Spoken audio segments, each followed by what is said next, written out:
Are you ready? Yeah, baby. Are you ready? I'm always ready.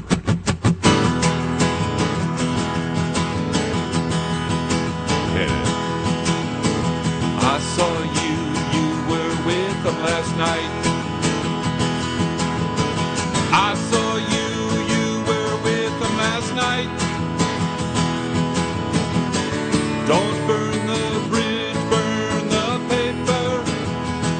Yeah, that's Billy D coming to a venue near you. Sorry about that, folks. I forgot to hit the button to make it go live on the radio. So there's always an operator error somewhere along the way. I thought I was going to have a clean slate today, Sean, and so the squirrels still got in the way. So before we get back to our RMD discussion, I just want to talk about Billy D for just a second. This past weekend, I spent 6 hours in the recording studio with my great producer, Dale Tippett Jr., and we cut two love songs, Falling in Love and Sparkle in Your Eyes. Sparkle in Your Eyes was a song I wrote for Sally and I at our wedding 32 years ago. They have been copywritten. They have been pushed out on CD Baby, I think it's called. I'm just waiting for the confirmation that everything is good. The CD cover, Sean, says Billy D Unplugged. It's my first CD. And with a little luck, by tomorrow on Valentine's Day, two love songs, Sean, will be out on Spotify, iTunes, Apple, YouTube, and there's 50 other places that the CD Baby pushes it out there. So it's pretty exciting.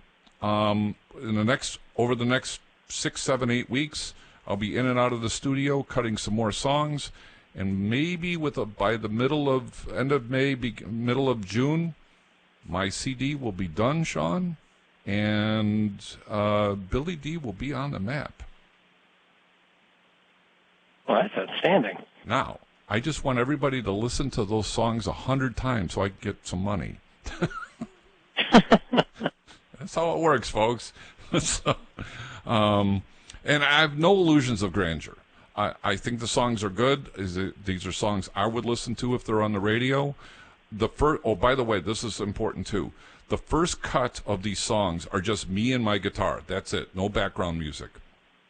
The second go around, it'll be Billy D.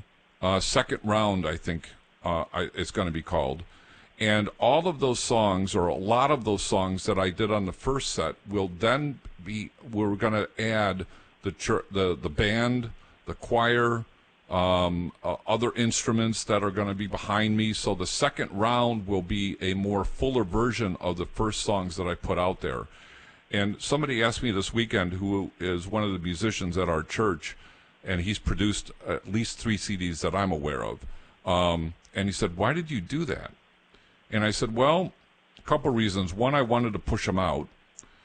And I said, secondly, when I'm performing, if I've got nobody there, it's just me and my guitar. That's it. So what you're hearing on the CD is what you're going to get.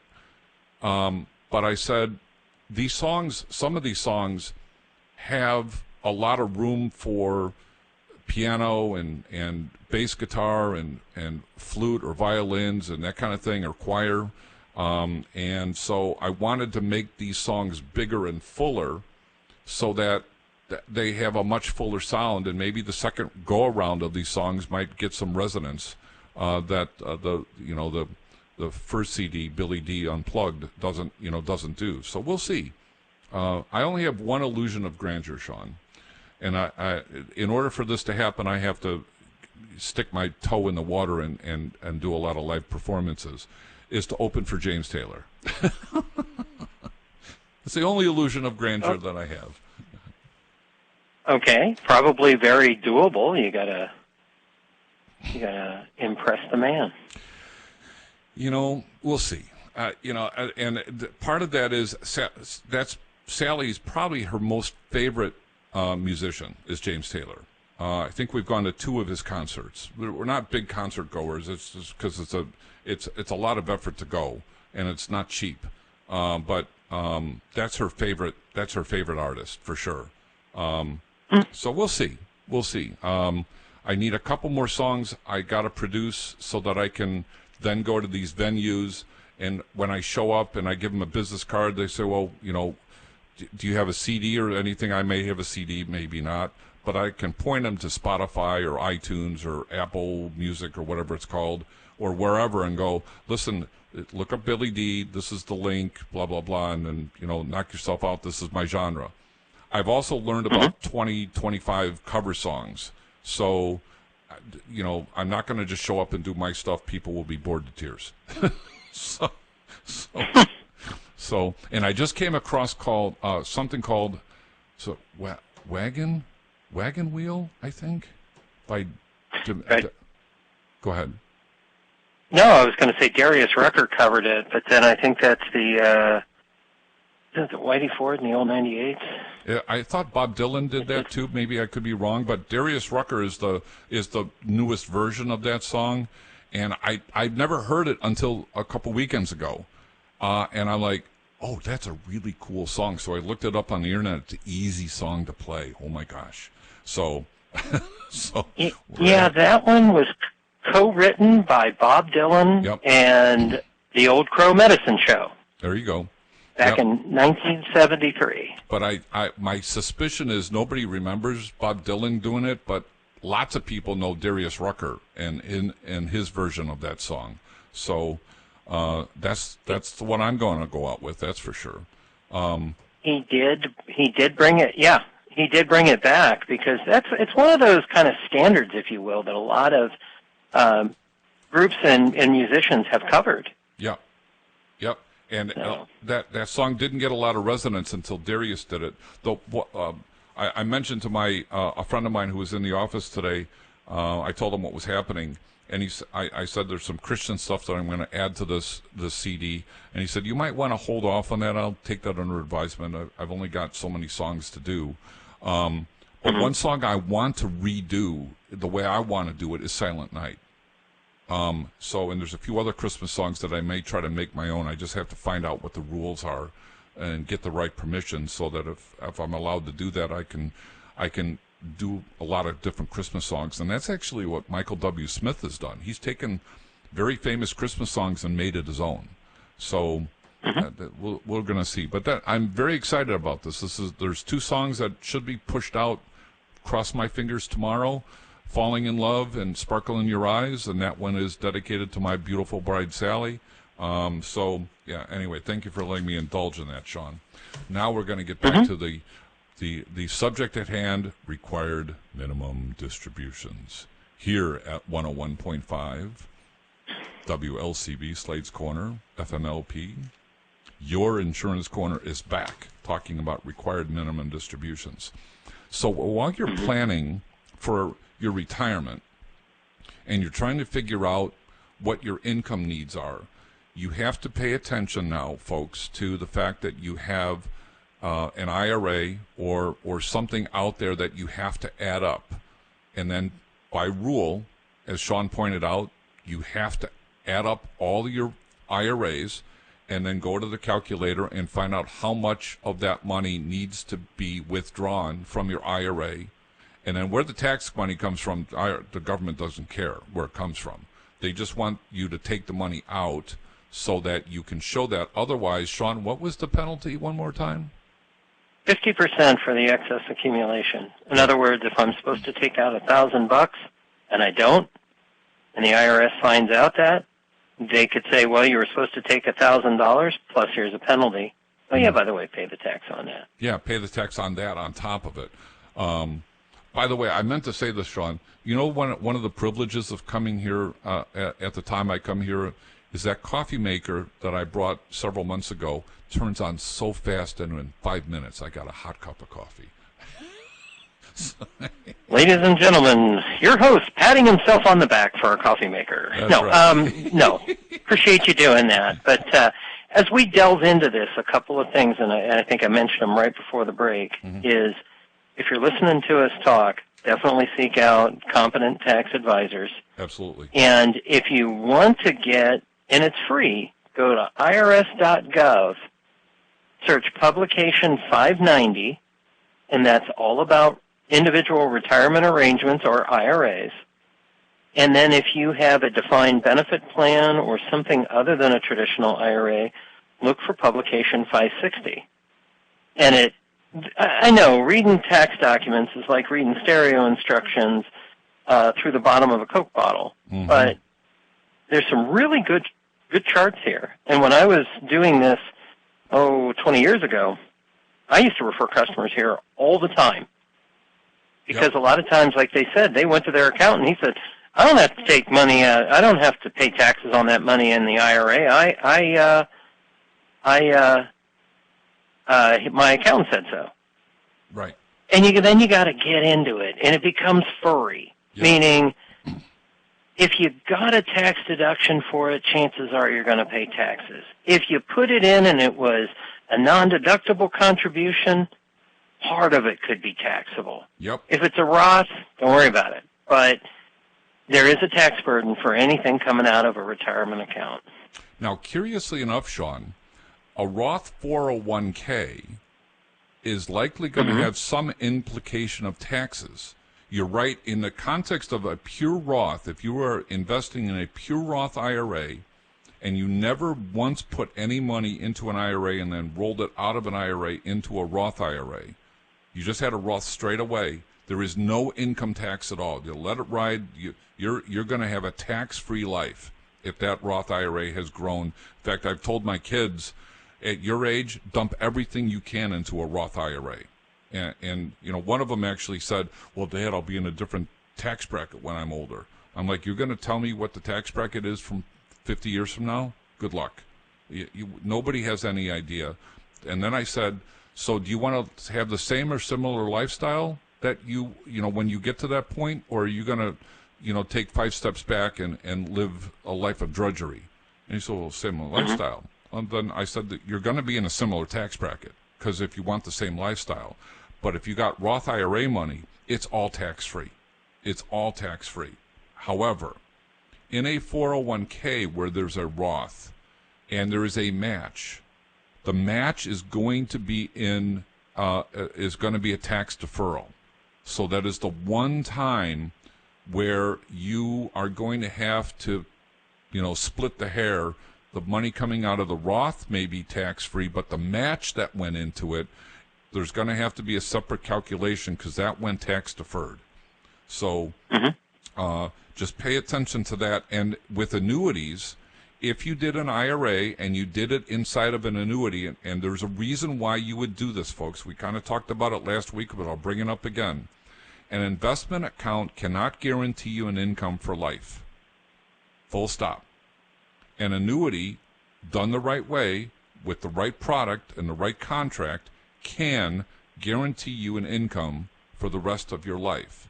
So for those people that are annuity friendly, you can take a portion of your IRA money, roll it, or 401k, roll it into an annuity, still growing tax deferred, and then you can turn the income on whenever you want, either immediately or sometime down the road. And the money that you're having to take out is going to be income taxable. The rest, like any other IRA, is going to still grow tax deferred, but they're going to guarantee you an income for life. Now, here's the thing with an annuity that you have to pay attention to. You have to make sure that the annuity company you're working with is RMD friendly, which means they will let you invade the principal to take a portion of the money out to pay, to do the required minimum distribution. Because if by happenstance all of your money is in annuities, the money's got to come out. It has to come out. So you want to make sure that the account is RMD friendly. If it's not, you got a problem, because you have money sitting there, and if it's still in the penalty phase, you're not only going to have to take out the money because the government requires you to, but if you're taking out the money before you're allowed to do it, you're going to pay a penalty for taking money out early. Now, there is a rule with annuities called the 10% free withdrawal rule. So let's just say, for kicks and giggles, you have $500,000 in an annuity, and you're halfway through the penalty phase, and this particular contract doesn't have an RMD-friendly arrangement. you're allowed to take up to $50,000 penalty-free, 10%. Let me say that differently. You're allowed to take out 10% of the principal, which in this case would be $50,000, without worrying about a penalty. So you may be okay, but you want to make sure the product is RMD friendly, just in case you have to invade the principal beyond the 10% rule, just so you know. I don't think it's going to happen very often, but you do have to pay attention to that. So I'm glad you brought up the publication, Sean, because the government does do some things okay. I can tell you the Medicare.gov site, when you're looking for prescriptions, they do that really well. I can't speak to the Social Security site when you're getting your Social Security income. I understand there's a few little bumps and bruises that you have to go through, some questions you might not truly understand.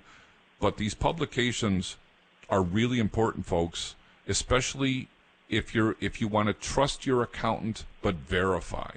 Because at the end of the day, your accountant signs off on it, so he's fiduciarily liable, but you are too. At the end of the day, if you sign your name to that tax return, you are culpable as much as your attorney or accountant is for filling out those tax forms.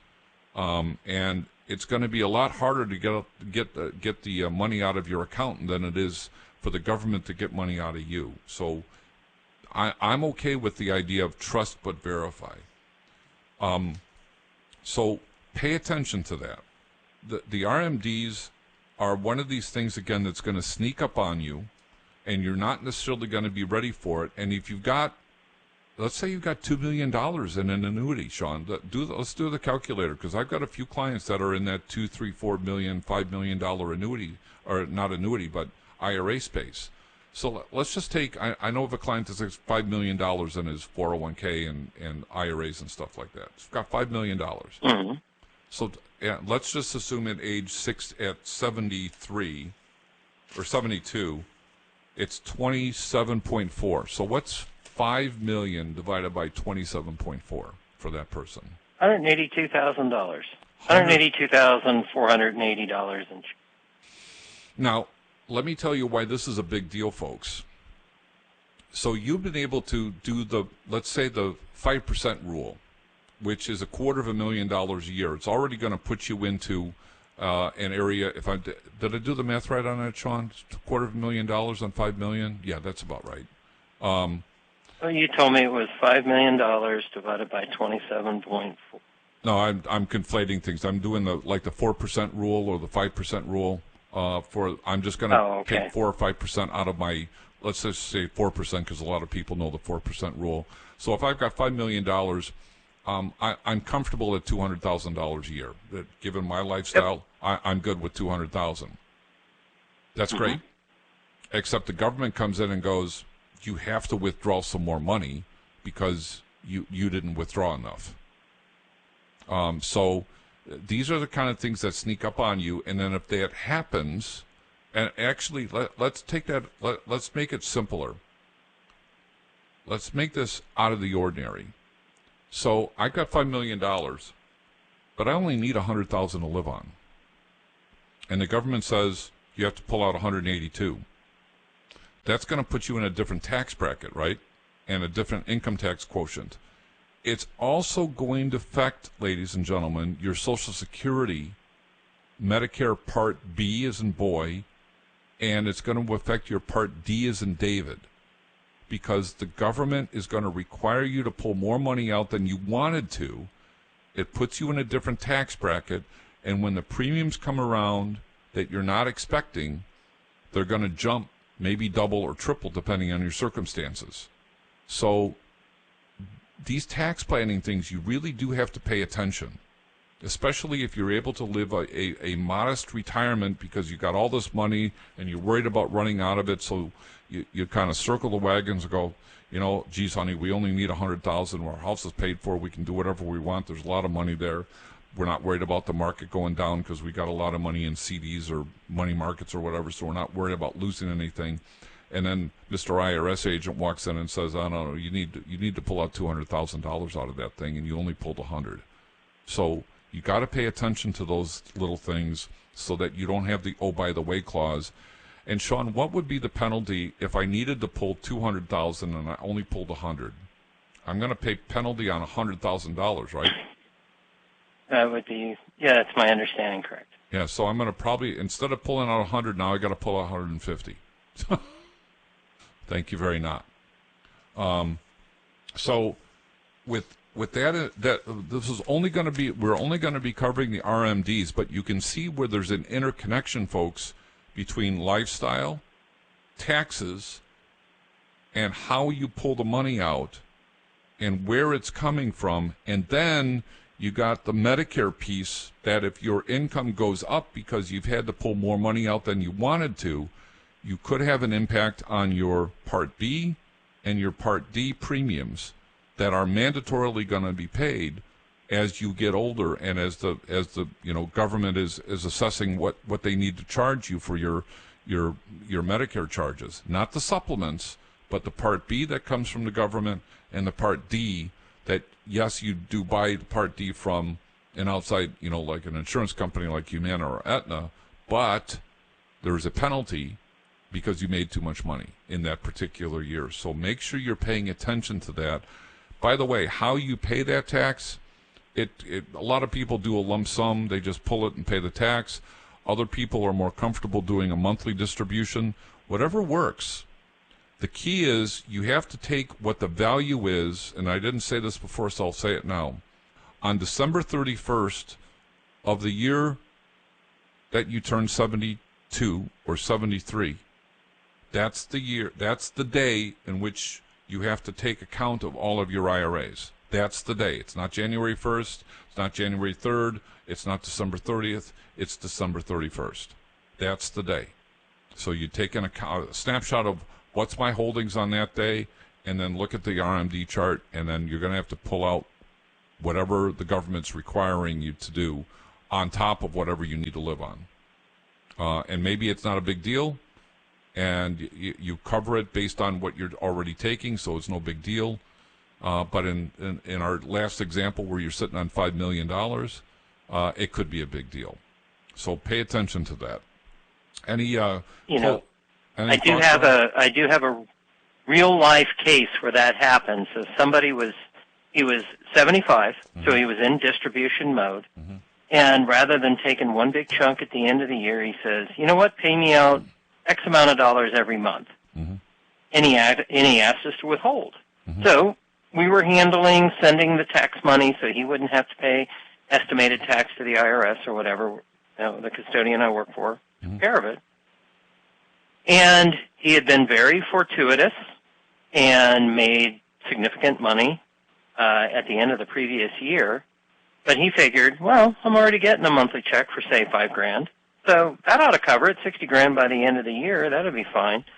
Well, strange thing about life expectancy tables, they go down as you get older. Mm-hmm. So today it might be 27.4. Tomorrow it could be 25.2. Mm-hmm. But he also had a rapid growth of his investment money. Mm-hmm. Got down to 1231 at 4:15 in the afternoon, and he's calling our office saying, I need to get $20,000 out of my account today. Mm-hmm. Yep. And the check printer was shut down, and there was no way to issue him a check. We didn't do ACH back then.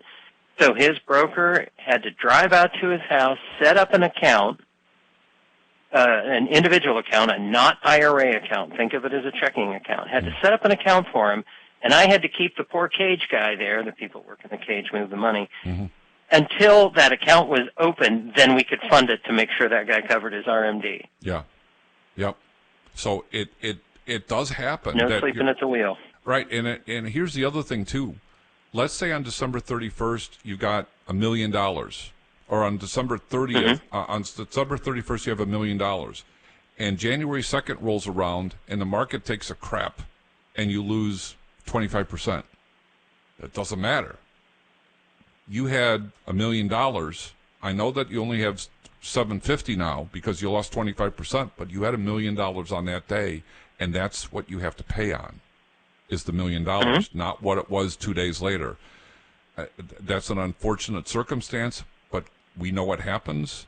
And I'm glad that you shared that story, Sean, because you try to do your due diligence, but you got to stay on top of this. Just because you think it's on automatic pilot doesn't mean anything, especially when you're gleefully looking at your statements and, oh, look at this, things are up 20%, and then you get to the end of the year going, ruh-roh, Elroy, we have a problem. So, with that, Sean, we're coming to the top of the hour. I will see you this Saturday, correct? I do believe so. In person or video? One way or the other. It's still a game day decision. Gotcha. Might have to send Brock Purdy in. There you go. All right. Well, that being said, that is Sean Hauser. My name is Bill Miksch. I'm president of WDMA Financial Group in Grayslake, Illinois.